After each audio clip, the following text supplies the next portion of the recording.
لیکن پوری کائنات کے ہر انسان کو پڑھا کے گئے ہیں. حالانکہ دنیا مقام مصطفیٰ کو حقیقی معنوں میں سمجھی نہیں ہے. آج بھی لوگ کہتے ہیں کہ پیغمبر اکرم گلی سے گزرتے تھے تو ایک عورت کوڑا پھینکتی تھی. آپ واقعہ روزانہ نہیں سنتے ہیں؟ واقعات وہی ہیں، میں سمجھاتا تھوڑا ڈیفرنٹ ہوں. پوری کائنات کہتی ہے کہ اللہ کا پاک نبی سید المرسلین طٰہٰ و یاسین زہرا کا بابا حسنین کا نانا گلی سے گزرتے تھے، ایک عورت کوڑا پھینکتی تھی.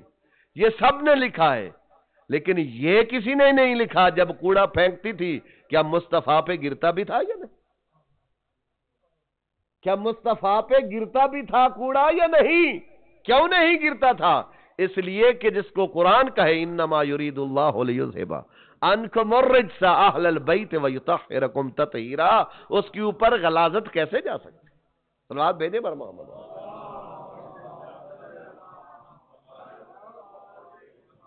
اور پیغمبر اکرم کی زندگی کے ایسے لمحات، پیغمبر اکرم منبر پہ بیٹھے ہیں یا ایک مجلس مصطفیٰ میں اصحاب بھی بیٹھے ہوئے ہیں، ایک شخصیت آئی، جب وہ بیٹھے تو ان کی عبا بڑی قیمتی تھی، بڑی قیمتی تھی. جب وہ بیٹھے تو ساتھ میں ایک حبشی انسان بیٹھا ہوا تھا، تو اس نے اپنی عبا کے دامن کو ایسے لپٹا. جب لپیٹا تو پیغمبر نے دیکھا، مسجد نبوی ہے، پیغمبر منبر پہ ہے، ٹھیک سامنے جب دیکھا تو دامن عبا کو لپیٹا. پیغمبر کی نگاہیں پڑی اور کہا کیا محمد کی محفل میں تکبر رکھتے؟ کہا مسجد نبوی ہے، میرے سامنے ایک انسان سے تکبر رکھتے ہو؟ کہنے گا اللہ کا پاک نبی کیا آپ سمجھ گئے میں نے عبا کو کیسے لپیٹا؟ اللہ کے پاک نبی نے کہا ہاں، تو نے کہا وہ غریب انسان ہے. سوچا یہی ہے، وہ مسکین جس کا لباس اتنا قیمتی نہیں ہے، جس کا لباس اتنا اعلیٰ نہیں ہے، جس کا لباس اتنا برتر نہیں ہے، اس کا دامن میری قیمتی عبا کے ساتھ لگ جائے اس لیے تو نے لپیٹا ہے. وہ مجمع میں سے کھڑا ہو گیا. توجہ ہے میری طرف؟ میں آپ کو بور تو نہیں کر رہا. وہ کھڑا ہو گیا اور دو ہاتھ باندھ کر کہتے ہیں اللہ کا پاک نبی آپ صادق بھی ہیں، امین بھی ہیں اور دلوں کی باتیں بھی جانتے. یہ تو میں نے دل میں سوچا تھا کہ میں اتنا بڑا امیر، اتنے اونٹوں کا مالک، سمجھ لیں اس وقت کی لیمبرگینی ہے، ہاں کہا اتنا بڑا امیر، اتنا بڑا تاجر ہوں اور یہ ایک مسکین سا آدمی میرے دامن سے لپٹ کر بیٹھ گیا تو مجھے اچھا تو نہیں لگا. کہا آپ کو خیال نہیں آیا کہ مصطفیٰ کی محفل ہے، اللہ کا گھر ہے، یہاں تو سبھی ایک جیسے ہوتے ہیں نا، اللہ کے گھر میں تو سبھی ایک جیسے ہوتے ہیں. اس نے کہا پیغمبر اکرم مجھ سے غلطی ہوگی، اللہ کا پاک نبی میں نے مسٹیک کر دی ہے، میں پورے مجمع میں معافی مانگتا ہوں، لیکن میں معافی ایسے مانگتا ہوں کہ آپ خوش ہو جائیں گے. اللہ کے پاک نبی نے کہا بھئی مجھ سے نہیں، گناہگار تو اس کا ہے، میرا تو گناہگار نہیں ہے، تکبر اس کے لیے کیا ہے. تو کہتا اللہ کا پاک نبی بھرے مجمع میں اس سے معافی مانگتا ہوں، اور معافی مانگنے کے ساتھ ساتھ یہ جو میرے پاس اتنے ہزار اونٹوں کی قطاریں ہیں نا، اس کا 50 اس کو دیتا ہوں. اپنی ساری دولت تیرے سامنے مسجد نبوی میں میں اس کو دیتا ہوں. اللہ کے پاک نبی نے کہا ٹھیک ہے، معاملہ چکے اس سے ہے، تیری مرضی ہے یا اس کی مرضی ہے. جب اس کو کہا کہ تم مجھے معاف کر دو، میں صاحب کے مجمع میں پیغمبر کے سامنے معافی بھی مانگتا ہوں اور اتنی اونٹوں کی قطار تمہیں عنایت فرماتا ہوں. تو وہ کہتا اللہ کا پاک نبی کچھ مجھے بھی بولنے کی اجازت؟ کائنات کا رسول اگر آپ کہیں تو میں بھی کچھ بولوں؟ اللہ کے پاک نبی نے کہا بولیے. تو کہنے لگا اللہ کا پاک نبی تیری رحمت کے صدقے میں اسے معاف کر دیتا ہوں، تیری عظمت کے صدقے میں اس کو معاف کرتا ہوں. لیکن اللہ کا پاک نبی ایک بات میں بھی کرنا چاہتا ہوں. کہا کیجیے. کہا اللہ کا پاک نبی مجھے اس کی دولت نہیں چاہیے. اللہ کا پاک نبی یہ اونٹوں کی قطار مجھے نہیں چاہیے. کہا کیوں نہیں چاہیے؟ کہا جو قطار انسان کو پیغمبر کی محفل میں متکبر کر دے اس دولت سے اچھا ہے میں مسکین ہی. کہا مجھے وہ دولت نہیں چاہیے جو قرب مصطفیٰ سے دور کر دے، قرب الہی سے دور کر دے. ایسی دولت نہیں چاہیے بلکہ ایسی محبت چاہیے کچھ بھی نہ ہو محمد و اہل بیت محمد سے محبت. اور واقعاً پیغمبر اکرم کے بارے میں ملتا ہے. میں آج تھوڑے واقعات سنا رہا ہوں چونکہ میں تھکا ہوا ہوں، ہارڈ تقریر نہیں کر سکتے، زیارات سے ابھی آئے تو ایزی بہت جلدی آپ کی زحمتوں کو تمام کر دوں گا. آج بھی شہر مدینہ میں ایک مقام ہے جہاں پر کہا جاتا ہے کہ سعودیہ گورنمنٹ نے بڑی کوشش کی ہے، بڑی سٹرگلنگ کی ہے کہ ایک پہاڑی کو گرا دیں. تو درمیان سے پہاڑی ہے، رائٹ اینڈ لیفٹ بڑی خوبصورت شاپنگ سینٹر ہے. تو لوگوں سے جا کے پوچھا بھی کیوں ہے، پھر معلوم ہوا بہت سارے علماء سے پوچھنے کے بعد کہاں یہ واقعہ ہے. کیا واقعہ سنا دوں؟ ایک صلوات بھاجی.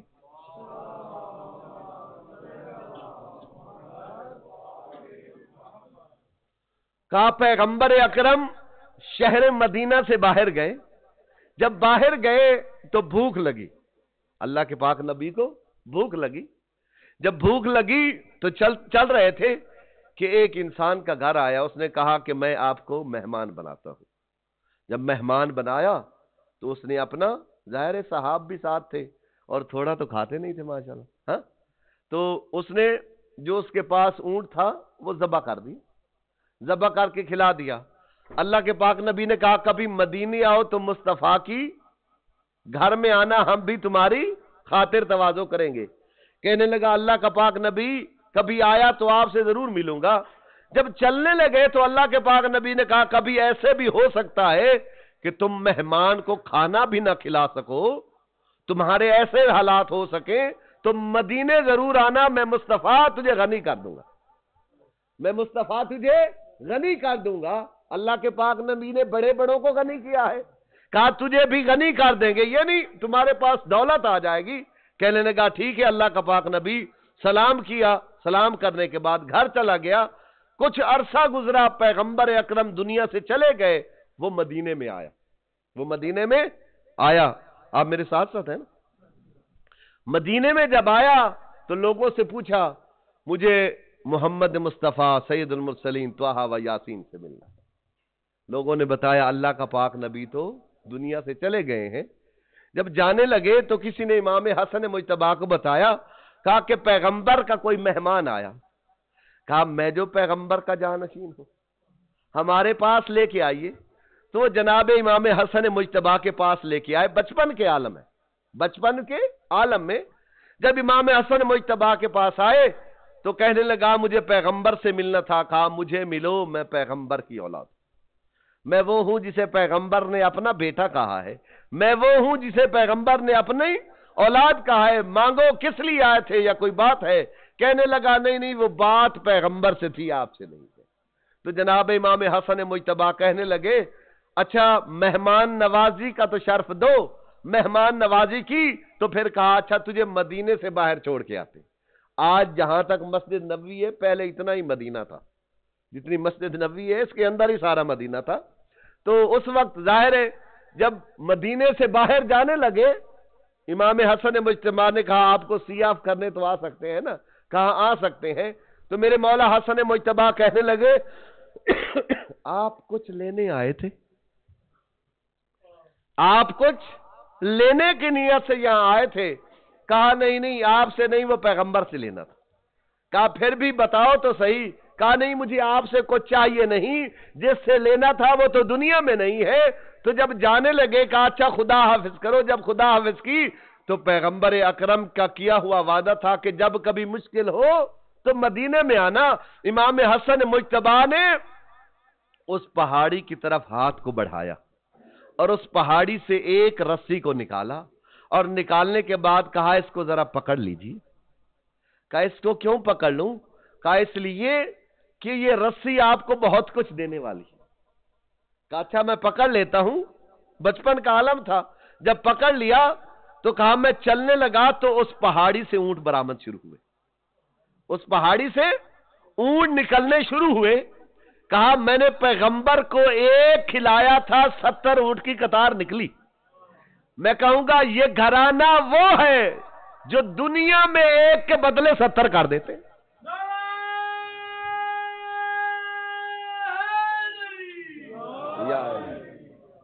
کہا چونکہ میرے نانا نے کہا تھا جب کبھی مشکل ہو تو ہمارے گھر پہ آنا، تو ہم بھی دعا کرتے ہیں مولا آپ تمام کی مشکلیں اس خاندان کے ذریعے دور فرمائے، اور جو بیمار مالک انہیں شفا نصیب فرمائے.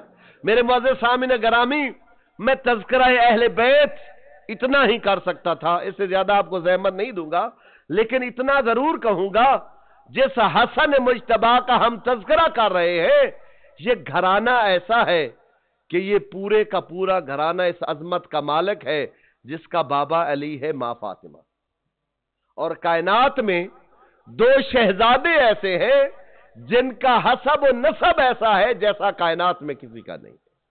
میں کہوں گا حسن مجتبی، تیرے بابا تو امیر المومنین ہے، باب العلوم ہے، تاجی اولیاء ہے، ثابت قدم ہے، جاہد المنافقین ہے، حرز المومنین ہے، خاور دو جہاں ہے، داغی البلا ہے، ذاکر اکبر ہے، راسخ فی العلم ہے، زوج بطول ہے، ساقی کوثر ہے، شافی میشر ہے، طاہر و اطہر ہے، ظاہر و اظہر ہے، عالی قدر ہے، غضنفر ہے، فاروق اعظم ہے، قسیم النار والجنت ہے، لائق منبر صلوات ہے، ناصر اسلام ہے، وارث دین ہے، جو امین اللہ بھی ہے، جو باب اللہ بھی ہے، جو جنب اللہ بھی ہے، جو حبل اللہ بھی ہے، جو دلیل اللہ بھی ہے، جو ذکر اللہ بھی ہے، جو عین اللہ بھی ہے، جو وجہ اللہ بھی ہے، جو امین اللہ بھی ہے، جو لسان اللہ بھی ہے، جو ید اللہ بھی ہے.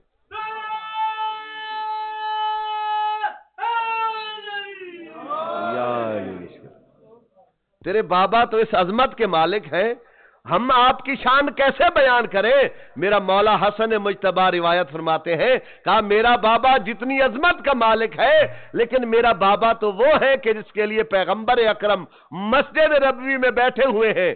آخری واقعہ اور آپ کی زحمت تمام، مسجد نبوی میں سید المرسلین بیٹھے ہوئے ہیں کہ اتنے میں ایک دروازہ کھلا اور ایک شخص آ کے کہتا اللہ کا پاک نبی، یہ دعا بتا رہا ہوں، اللہ کا پاک نبی میں بہت پریشان ہوں، بہت مشکل میں ہوں، اللہ کا پاک نبی میری مشکل کشائی کیجیے.